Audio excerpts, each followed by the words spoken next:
जय सिया राम। तो अब तक हमने अपने प्यारे कथा रसिक श्री सीताराम जी को श्रवण कराया कि किस तरह गोविंद देव जी की प्राप्ति हुई रूप गोस्वामी जी को। तो अब खूब आनंद रहा, बहुत सारे ठाकुर जी प्रकट हो चुके थे। तो अब रूप गोस्वामी जी के पास तो आ गए थे गोविंद देव जी। तो अब बारी थी सनातन गोस्वामी जी की। ठाकुर जी को इनके साथ भी तो लीला करनी थी। तो सनातन गोस्वामी जी एक दिन महावन में बैठे हुए ध्यान भजन कर रहे थे। तभी उन्हें एक रहस्यमय दृश्य दिखाई दिया, जिसमें उन्होंने देखा कि कुछ गोप बालक खेल रहे हैं और उनके संग में एक सांवरा सलोना सुंदर सा बालक खेल रहा है। और तभी उस सांवरे सलोने बालक ने इनकी ओर देखा और मंद मंद मुस्कान से अपनी ओर आकृष्ट कर लिया इन्हें। अब तो वो बालक इतना सुंदर और इन्हें अपनी ओर आकृष्ट किए जाए। तब तो ये उठे और बालक को पकड़ने के लिए दौड़ पड़े। लेकिन देखते ही देखते वो बालक अंतर ध्यान हो गया। अब तो ये भाव विभोर हो गए, विलाप करने लगे कि वो बालक कहाँ गया। इतना सुंदर बालक, बहुत ही प्यारा बालक था, लेकिन कहाँ चला गया। रोते रहे, विलाप करते रहे और रोते रोते वहीं पे सो गए। इनको निद्रा आ गई, झपकी सी लग गई और अब तो स्वप्न में देखते हैं वही श्याम सलोना गोप बालक। और आके स्वप्न में इन्हें कह रहा है, मैं मथुरा में श्री परशुराम जी चतुर्वेदी के घर में हूँ, आप मुझे आकर वहीं से ले जाओ, मुझे भी वृंदावन जाना है। अब तो जैसे ही ये स्वप्न हुआ तो सनातन गोस्वामी जी की निद्रा भंग हो गई और बड़े व्याकुल हुए कि अरे वो बालक वहाँ है, तो जाके लेकर आऊंगा उन्हें। अब तो मधुकरी तो मांगते ही थे, तो मधुकरी के बहाने इस बार आ गए परशुराम जी के घर। और वहां जाके जब इन्होंने देखा तो वही बालक इन्हें मदन मोहन जी के स्वरूप में दिखाई दिया। मदन मोहन जी सामने विराजित और उन्हीं में वो बालक के दर्शन हुए और ये तो मंत्र मुख से खड़े रह गए वहां पे। लेकिन मदन मोहन जी है कौन, कहाँ से आए यहाँ पे? तो इसकी भी अद्भुत कथा है। ये भी हमारे राम जी के सेवित हैं। अयोध्या जी से नाता है इनका, मदन मोहन जी का। तो राम जी के जो पूर्वज थे अम्बरीश जी, उनके सेवी ठाकुर जी थे मदन मोहन जी। तो पहले अम्बरीश जी ने उनकी सेवा की और वहीं से ये राम जी को भी प्राप्त हुए। और राम जी ने भी सेवा की, जानकी मैया ने भी इनकी सेवा की। और उसके बाद जब शत्रुघ्न जी ब्रज भूमि में आ गए, यहाँ के राजा बन गए और यहीं रहने लगे, तब तो अपने साथ वे मदन मोहन जी को भी यहीं पे ले आए और तब से मदन मोहन जी यहीं ब्रज में रहने लगे। लेकिन बाद में जब सब चले गए साकेत की ओर और ब्रज भूमि का भी लोप हो गया, तो मदन मोहन जी भी अंतर ध्यान हो गए। कालांतर में अद्वैताचार्य जी ने इन्हें पुनः प्रकट किया, खूब सुंदरता से सेवा दी भी की। लेकिन जब वे ब्रिज से जाने लगे तो जाते हुए परशुराम जी के घर में इन्हें स्थापित कर गए और तब से यहीं पे परशुराम जी और उनकी धर्म पत्नी इनकी सेवा करती थी। परशुराम जी चौबे तो नहीं रहे थे, लेकिन उनकी वृद्ध स्त्री वो रहती थी, तो वे ही मदन मोहन जी की खूब प्रेम से सेवा किया करती थी। तो अब इन्होंने, सनातन गोस्वामी जी ने जब मदन मोहन जी को देखा तो मंत्र मुग्ध हो गए। वैसे तो इनका नियम था, हफ्ते में कभी एक बार मधुकरी मांगने जाते थे और एक बार ठाकुर जी को भोग लगा के कई दिनों तक वही प्रसाद स्वरूप में पाते थे, क्योंकि बार बार मधुकरी मांगने जाएंगे तो समय बर्बाद होगा। जिस कार्य के लिए आए हैं वो नहीं हो पाएगा, ना भजन हो पाएगा, इसलिए मधुकरी भी मांगने नहीं जाते थे रोज।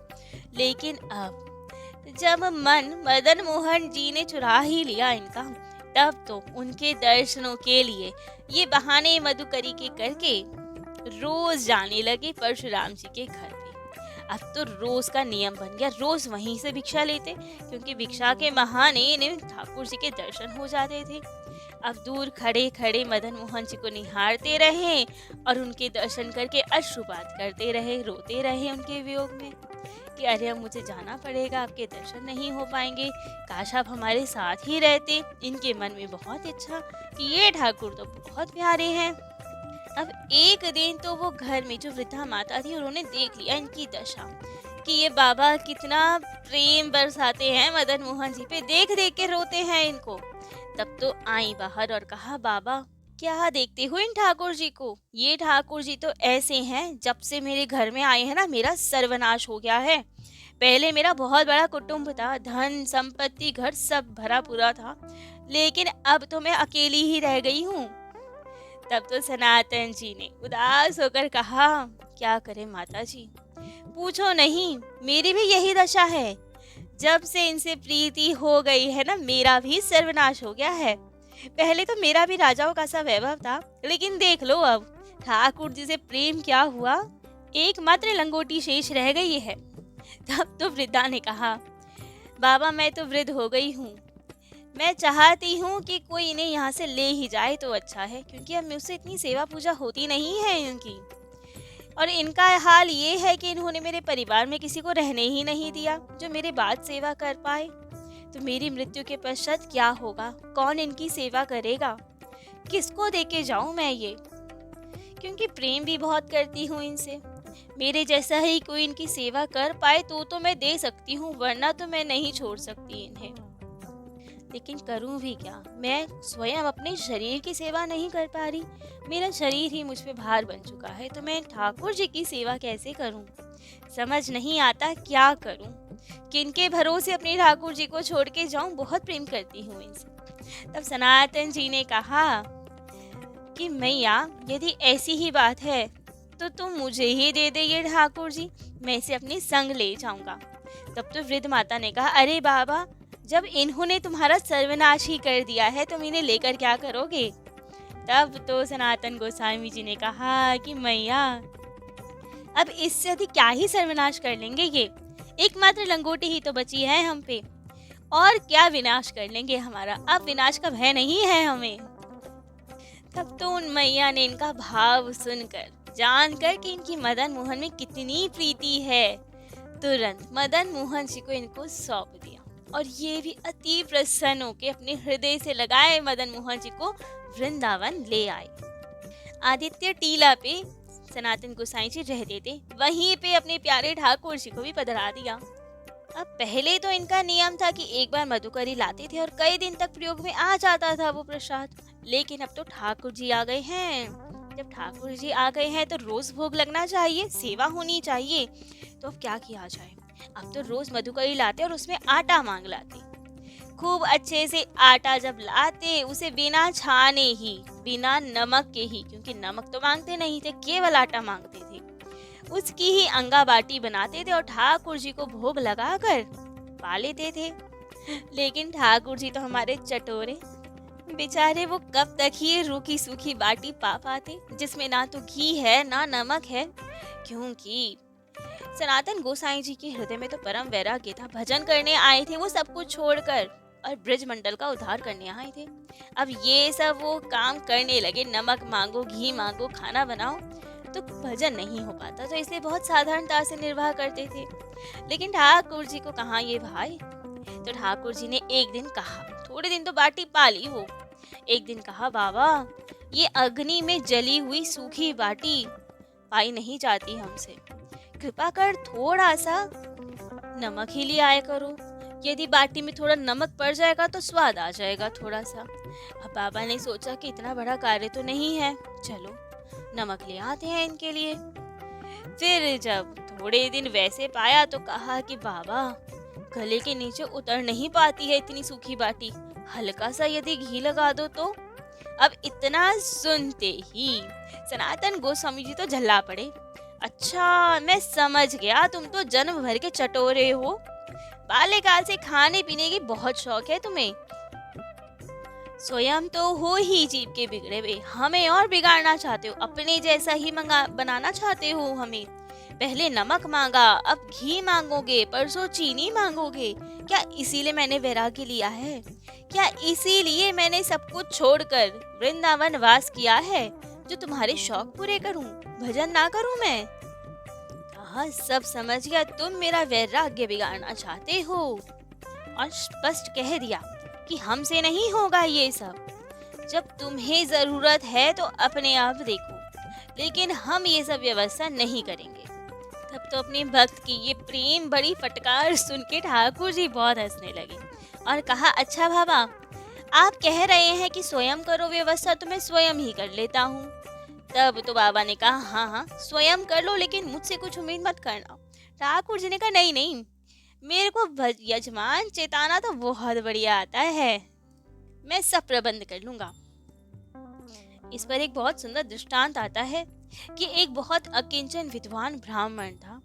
एक बार धन का इतनी कमी हो गई उसके घर में कि उसकी पत्नी ने कहा कि जाके कहीं कथा बाजाओ, कथा आदि सुना दोगे तो दक्षिणा मिलेगी, धन आएगा, उससे घर चल जाएगा। आप ये ऐसे ही सोच कर कि चलो ठीक है कथा करने ही चल देते हैं, तो दूसरे गांव जाने लगे। मार्ग में ही सीताराम जी का मंदिर दिखाई दिया, वहीं बैठ गए, खूब प्रेम से ठाकुर जी की झांकी निहारे। तब तो ध्यान गया उनके चरणों में। सीताराम जी के चरणों में तो हनुमान जी महाराज के दर्शन हुए। उन्हें देख के तो और प्रसन्न, कहा कि अरे, राम जी की कथा के रसिक तो हमारे हनुमान जी महाराज है, इनसे बड़े जजमान कौन मिलेगा, इन्हीं को राम कथा सुना देता हूँ। और बस उसी मंदिर में विराजित हो गए और रोज हनुमान जी महाराज को राम कथा सुनाने लगे। और अब तो हनुमान जी महाराज सीताराम जी खूब प्रेम से कथा सुनने लगे। मंदिर में जो दर्शनार्थी आते वे थोड़ी बहुत दक्षिणा या सीधा सामान आदि दे जाते इनका, जिससे ये भोजन बना लेते, भोग लगा के पा लेते। अब तो कथा सुनाते सुनाते 29 दिन बीत गए।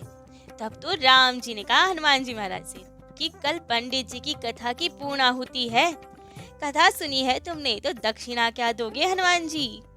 हनुमान जी ने कहा कि प्रभु, ये तो प्रश्न बहुत अच्छा है। हम सोच रहे हैं पंडित जी ने इतनी बढ़िया कथा सुनाई, कम से कम 1000 रुपए तो देने चाहिए इनको दक्षिणा में, तो 1000 रुपए देंगे हम दक्षिणा में। भगवान ने कहा, हाँ हाँ ये बहुत अच्छा है, 1000 रुपए देना पंडित जी को दक्षिणा में। लेकिन संयोगवश या कहीं लीलावश ये सब बातें राम जी की और हनुमान जी महाराज की एक बनिए ने सुन ली। तब तो उसने सोचा कि अरे वाह, हनुमान जी महाराज 1000 रुपए ब्राह्मण को चढ़ाएंगे, ये तो बहुत बढ़िया है। तो मन में एक योजना आई, क्यों ना व्यापार किया जाए, अब फायदा उठाया जाए इस परिस्थिति का। तो आए उसी पंडित जी के पास और कहा कि पंडित जी, आपसे एक सौदा करने आए हैं। पंडित जी ने कहा, हम पे तो कुछ है ही नहीं, क्या सौदा करेंगे? तब तो बड़े ने कहा, आज मैं आपको 500 रुपए देता हूँ, परंतु उसके बदले कल आपके पास जितनी भी चढ़ोतरी आए, जो भी दान दक्षिणा मिले, वो सब आप हमें दे देना, वो हमारा होगा। अब पंडित जी भी मन में विचार करे कि यहाँ तो इतना धनवान कोई है ही नहीं जो बहुत सारे पैसे चढ़ाए, रोज 1-2 रुपए ही चढ़ाता है कोई, और ये 500 रुपए दे रहा है, इससे आया तो कोई वैसे भी नहीं चढ़ा पाएगा। तो ठीक है, मान ली बात और कहा ठीक है, आप 500 रुपए दे दो और कल जितना भी धन आएगा वो सब हम आपको दे देंगे। और बड़े प्रसन्न हुए कि चलो ठाकुर जी की प्रेरणा से ही बनिए ने 500 रुपए दिए हैं आज। खूब आनंद रहा। लेकिन दूसरे दिन प्रातः काल ही सेठ जी ने पंडित जी को 500 रुपए तो दे दिए और स्वयं पोथी के निकट बैठ गया कि अब दक्षिणा आएगी तो मैं लूंगा 1000 रुपए हनुमान जी से। खूब आनंद रहा। लेकिन इंतजार करते करते संध्या हो गई, एक भी रुपया नहीं चढ़ा। तब तो बहुत क्रोधित हुआ वो बनिया और कह रहा कि अरे, ये भगवान जी भी झूठ बोलते हैं क्या? कहा था 1000 रुपए चढ़ाएंगे, मैंने सुना था उनकी बात, लेकिन 1 रुपया भी नहीं चढ़ाया। बहुत क्रोधित हुआ और गया वहीं हनुमान जी के पास और उनको ही मारने के लिए लात चढ़ाने लगी, पैर चलाने लगा। हनुमान जी, उन्होंने तुरंत उसका पैर पकड़ लिया। अब तो इतनी कस की पकड़ हनुमान जी की कि बेचारा छटपटा गया, रोने लगा कि अरे हनुमान जी महाराज, मुझे क्षमा कर दो, मुझे छोड़ दो, मुझे जाने दो, गलती हो गई मुझसे। वो तो खूब छटपटाई कि किसी तरह छूट जाऊं। और इसी बीच राम जी ने कहा हनुमान जी महाराज से, हनुमान जी, पंडित जी की कथा पूरी हो गई, कुछ भेंट विदाई मिली उन्हें कि नहीं मिली? हनुमान जी भी हंसते हुए कह रहे हैं, प्रभु 1000 की बात की थी ना हमने कि 1000 देंगे, 500 रुपए तो पहुंच गए हैं पंडित जी के पास, 500 बाकी हैं, यजमान फंसा रखा है हमने, अभी 500 और निकलवाते हैं इससे। तब तो बनिए की आंखें खुली, अच्छा वो 1000 रुपए मुझसे ही दिलवाने के लिए कहा था क्या आपने? हनुमान जी ने कहा और क्या, तुम ही तो दोगे 1000 रुपये उन्हें। तब तो वो बनिया बहुत परेशान और हनुमान जी ने कहा अब जब तक 500 रुपये और नहीं दे दोगे उसे तब तक छूटने वाले नहीं हो हमारे हाथों से। तब तो बेचारा मरता क्या ना करता, तुरंत 500 रुपये और दिए पंडित जी को। तब हनुमान जी महाराज ने उसे छोड़ा। तो इस प्रकार ठाकुर जी बताते हैं मदन मोहन जी की हमें भक्त चेताना तो बहुत अच्छे से आता है, जजमान चेताना बहुत अच्छे से आता है। आप आज्ञा तो दो, अभी हम जजमान चेताते हैं जो सब व्यवस्था कर दे हमारे भोग राग की। और जब गोसाई जी ने सनातन गोसाई जी ने आज्ञा दे ही दी तब तो ठाकुर जी ने लीला प्रारंभ की।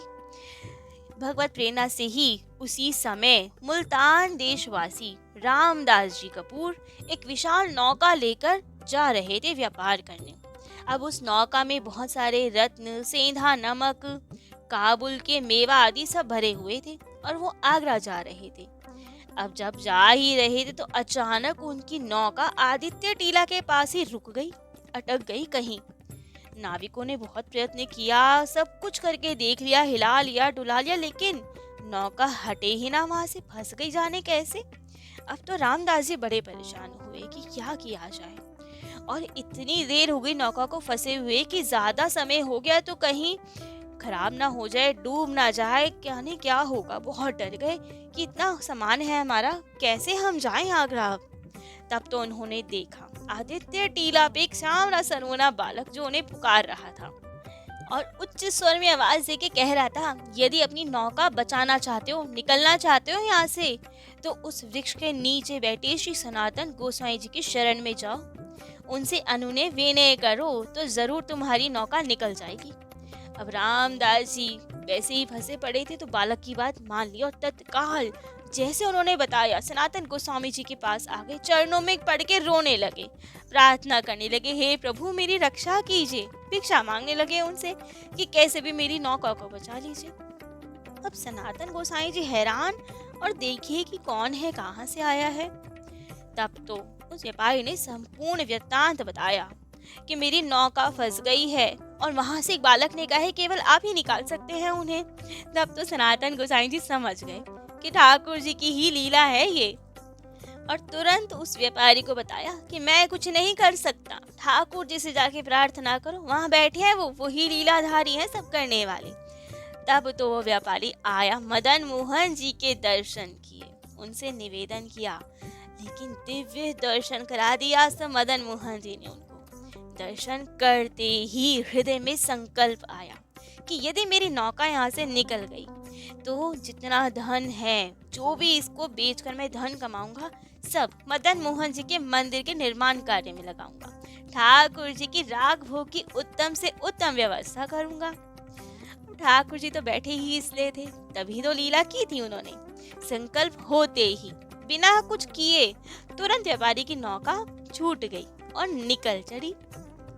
तब तो रामदास जी बहुत प्रसन्न हुए, आगरा पहुंचे, सामान आदि बेचा और ठाकुर जी की कृपा से बहुत ज्यादा धन मिला उन्हें सामान का, जिससे मदन मोहन जी का विशाल मंदिर बनवाया उन्होंने, राग भोग की खूब सुंदरता से व्यवस्था की। अब तो ठाकुर जी हमारे ऐसे ही अपनी व्यवस्था स्वयं कर ली और सनातन गोसाई जी की चिंता छूट गई। अब तो आगे चलकर सनातन गोसाई जी ने कृष्णदास जी ब्रह्मचारी को, जो उनके शिष्य थे, उनको मदन मोहन जी की सेवा पूजा का कार्य सौंप दिया और निश्चिंत होकर अपने भजन में लगे रहे। जब औरंगजेब के अटैक आदि हुए तब तो मदन मोहन जी का प्रतिनिधि स्वरूप तो वृंदावन में ही रहा, परंतु मूल स्वरूप जिन्हें तब प्रकट किया गया था, जो शत्रुघ्न जी द्वारा सेवित था, जो सनातन गोसाई जी द्वारा सेवित था, वे करौली राजस्थान में चला गया और आज भी करौली में ही विराजित हैं वे ठाकुर जी। तो आज रूप सनातन जी की लीला, मदन मोहन जी की लीलाएं तो यही विश्राम देते हैं। कल अपने प्यारे कथा रसिक श्री सीताराम जी को इनके और चरित्र और लीलाएं श्रवण कराएंगे। आज के लिए इतना ही। जय जय श्री सीताराम।